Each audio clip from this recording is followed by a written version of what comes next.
Kamalpur police station और Kamalpur sub division smuggling के against बहुत ही स्ट्रिक्ट एक्शन से काम करेंगे।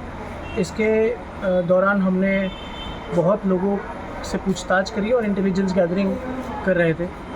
तो आज हमें एक सीक्रेट इन्फॉर्मेशन मिली कि कुछ सामान कालाचरी में एक घर जिसका ओनर है नीलकमल दास के घर पे अकॉर्डिंग टू सीक्रेट इन्फॉर्मेशन हमने रेड मारी और उससे हमें ये स्किन शाइन नाम की एक फेशियल क्रीम है जो 9 गनी बैग्स मिले, जिसमें 27 कार्टन्स स्किन शाइन नाम की फेशियल क्रीम के हैं, जो according to secret information suspected to be smuggled to Bangladesh, जो स्मगलिंग बांग्लादेश की जा रही थी।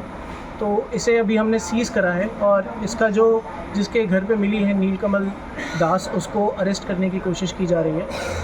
तो इसके लिए मैं कॉन्ग्रेचुलेट करता हूँ कमलपुर पुलिस को, जिन्होंने स्मगलिंग के अगेंस्ट बहुत ही स्ट्रिक्ट एक्शन लेके ये अमाउंट सीज़ किया है। अमाउंट सीज़र है 21,54,600 रुपीज़। तो total seizure amount nearly 22 lakh rupees आप कह सकते हैं। Thank you.